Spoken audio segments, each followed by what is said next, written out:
Let's spike crime की कहानी। भूल भुलैया में माधुरी दीक्षित के एंट्री से इन दिनों बॉलीवुड में धमाल मचा है। और आपको तो पता ही है कि बॉलीवुड पर हमेशा से ये इल्जाम लगता रहा है कि वो अंडरवर्ल्ड की चादर तले लिपटा हुआ रहता है। बड़े बड़े सितारों की फिल्मों में अंडरवर्ल्ड का पैसा लगता था और कई सारी हीरोइन की कहानी तो ऐसी है कि उनका अंडरवर्ल्ड के डॉन के साथ भी गहरा संबंध रहा है। मोनिका बेदी को देख लीजिए, राम तेरी गंगा मैली की जैस्मीन यानी मंदाकिनी को देख लीजिए। लेकिन इसी कतार में माधुरी दीक्षित का भी नाम मिलेगा, ये मैंने नहीं सोचा था। यकीन नहीं होता तो कभी फुर्सत में माधुरी और दाऊद सर्च कर लीजिएगा। ऐसे ऐसे थंबनेल देखने को मिलेंगे ना आपको कि बॉलीवुड से भरोसा उठ जाएगा। कहते तो ये भी है कि जो दाऊद की नहीं होती थी ना, उसका फिल्मी करियर भी खत्म हो जाता था, बर्बाद हो जाता था। लेकिन माधुरी दीक्षित का करियर तो हमेशा बुलंद रहा बॉलीवुड में। तो कहीं करियर बचाने के लिए माधुरी भी दाऊद की तो नहीं हो गई? सवाल बड़ा है। इसलिए मैंने सोचा क्यों ना इसके बारे में भी पढ़ा जाए और ढूंढा जाए। यूट्यूब पर माधुरी और दाऊद के किस्से कैसे हैं ये तो आप सभी जान ही गए। इसलिए जब बात डॉन से जुड़ी है तो उसकी जानकारी आप तक जरूर पहुंचाना चाहिए, ऐसा मैंने सोचा। तो आइए आपको एकदम शुरू से बताते हैं कि आखिर क्या है अंडरवर्ल्ड डॉन दाऊद का हीरोइन माधुरी से कनेक्शन। कौन कहने लगा था कि माधुरी ले लो दाऊद दे दो? आज की कहानी में मिलेगा आपको हर सवाल का जवाब। बस बने रहिए इस कहानी के अंत तक। दाऊद वो डॉन था जिसने हाजी मस्तान से सिर्फ मुंबई ही नहीं बल्कि उसके हाथों से बॉलीवुड की चाबी भी खींच ली थी। जी हाँ, अंडरवर्ल्ड में एक दौर ऐसा भी था जब फिल्मी सितारों का अंडरवर्ल्ड डॉन के साथ खुलकर मिलना जुलना होता था। यहाँ तक कि हाजी मस्तान का दिल भी कहते हैं मधुबाला पे आया था।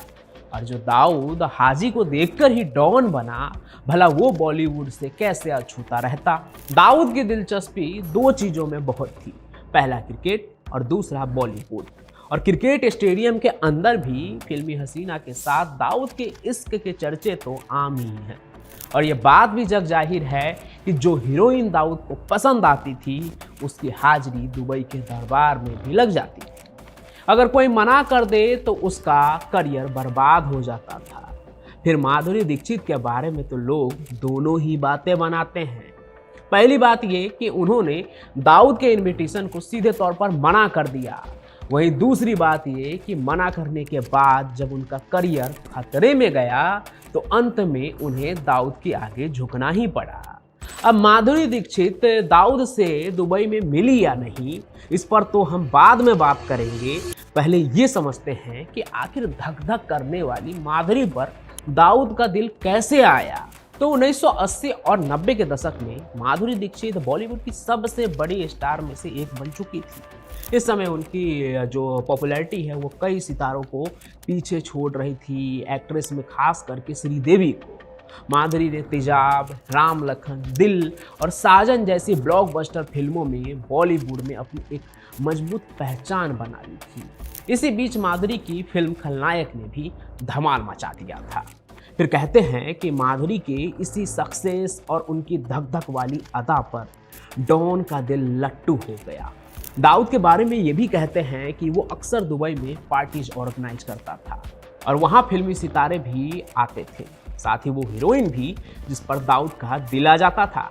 ऐसे ही किसी पार्टी में दाऊद ने माधुरी दीक्षित को भी बुलाया और फिर इस तरह की पार्टी में एक चर्चित हीरोइन चली जाए तो हमेशा हमेशा के लिए उस पर डॉन का दाग लगा रह जाता है। वही दाग जो आज तक मंदाकिनी के दामन से धुल नहीं पाया। आज भी दाऊद के साथ हंसती हुई उनकी तस्वीर कई कहानियां बयां करती है। कहते हैं ऐसे सिचुएशन में माधुरी दीक्षित ने दाऊद को जरा भी एंटरटेन नहीं किया और दाऊद के दुबई वाले बुलावे पर साफ इनकार कर दिया। हालांकि उस दौर में दाऊद इब्राहिम के नाम के साथ माधुरी दीक्षित की अफवाहें खूब उड़ी। लोग बात बनाने लगे कि अब तो माधुरी को भी डॉन का बुलावा आ गया। लेकिन माधुरी जी दाऊद के लिए वही चाहत रही जो कभी हाजी मस्तान के लिए मधुबाला थी। जिस तरह हाजी मस्तान को मधुबाला कभी नहीं मिली, ठीक वैसे ही कभी भी दाऊद को माधुरी दीक्षित नहीं मिली। हालांकि फिल्म खलनायक के हिट होने के बाद पाकिस्तानी मीडिया में एक जुमला फेमस हो गया। जुमला मतलब वो चीज जो बस बोला जाए वो हो नहीं सकता या किया नहीं जा सकता है। तो दाऊद और माधुरी को लेकर ये जुमला चलने लगा कि माधुरी ले लो और दाऊद दे दो। मतलब मीडिया भारत की हो या पाकिस्तान की, पुराने वक्त से ही मिर्च मसाले के शौकीन हैं। खैर, जितना मैंने पढ़ा और सुना, जिस पर मुझे विश्वास है, उस मुताबिक माधुरी दीक्षित का दाऊद इब्राहिम, डॉन दाऊद इब्राहिम से कोई लेना देना नहीं था और इस बात का कोई सबूत भी नहीं मिलता है। हालांकि दूसरी तरफ लोग एक अलग थ्योरी भी बनाते हैं इस पूरे इंसिडेंट को लेकर। अब इस पर कितना विश्वास करना है ये आपकी अपनी समझदारी होगी। तो वो थ्योरी क्या है वो तो मैं आपको बता देता हूँ, आप सुनिए। तो देखिए, ऐसा कहा जाता है कि ये बात सच है कि दाऊद ने माधुरी जी को दुबई बुलाया था और माधुरी जी ने भी जाने से मना कर दिया था। लेकिन डॉन को मना करना उन्हें बहुत महंगा पड़ा, क्योंकि दाऊद को मना करने के वजह से बॉलीवुड में उन्हें काम मिलना बंद हो गया, फिल्म नहीं मिल रहे थे। दाऊद के डर से कोई भी डायरेक्टर उन्हें साइन करने को रेडी नहीं था। उनका करियर डूबने लगा था, माधुरी दीक्षित का करियर, जिसके बाद उन्होंने दाऊद से दुबई में मिलने के लिए जो ऑफर मिला था उसे एक्सेप्ट कर लिया। उन्हें करना ही पड़ा और वो दुबई गई भी, दाऊद से मिली भी, जिसके बाद उनका फिल्मी करियर एक बार फिर से पटरी पर आ गया और फिर दाऊद की होने के बाद ही वो बॉलीवुड में हिट हुई। हालांकि मेरे हिसाब से ये बस एक थ्योरी है, लोगों की अफवाहें जो उड़ती रही। असल मायने में तो दाऊद ने बुलाया या नहीं दुबई में, ये भी अफवाह ही माना जाता है। वैसे आप क्या सोचते हैं इस पूरे टॉपिक पर? माधुरी दीक्षित दाऊद इब्राहिम से मिली या नहीं, कोई कनेक्शन था या नहीं, ये बस अफवाह है? वो कमेंट जरूर कीजिएगा। बाकी मैंने देखा फिल्मी जाट गर्ल चैनल पर माधुरी जी कमाल ही ढाने वाली है भूल भुलैया में विद्या बालन के साथ।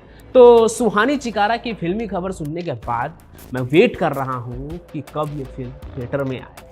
बाकी अगर आप भी बॉलीवुड की दुनिया की चटपटी खबरें जानना चाहते हैं, फिल्मी गॉसिप सुनना चाहते हैं, फिल्मी सितारों के बारे में जानना चाहते हैं, तो अभी जाइए इनके चैनल पर फिल्मी जाट गर्ल, लिंक डिस्क्रिप्शन में आपको मिल जाएगा।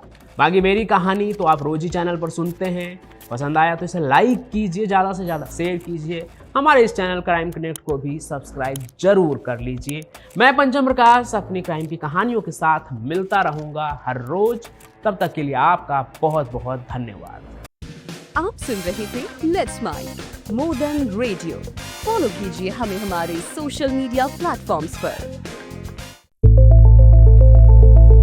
It's time for news. It's time for more than radio. Presenting the first radio news app, Let's Mic. Let's Mic, a news-based app on your phone where you get to watch and listen news, talk shows, interviews, radio show podcasts. On Let's Mic, you get all relevant information of TV, print, radio, podcast, and digital. Let's Mic talks about every segment of life.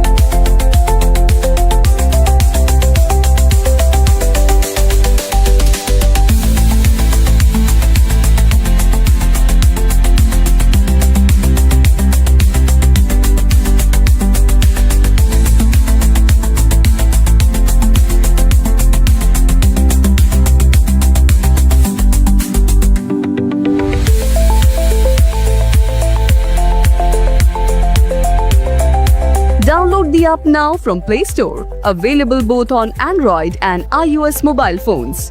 Follow us on YouTube, Instagram, Twitter, LinkedIn, Facebook, Telegram, WhatsApp, Snapchat. Let's talk, let's connect, and let's mic. It's time for news. It's time for more than radio. Presenting the first radio news app, Let's Mic. Let's Mic, a news-based app on your phone where you get to watch and listen news, talk shows, interviews, radio show podcasts. On Let's Mic, you get all relevant information of TV, print, radio, podcast, and digital. Let's Mic talks about every segment of life.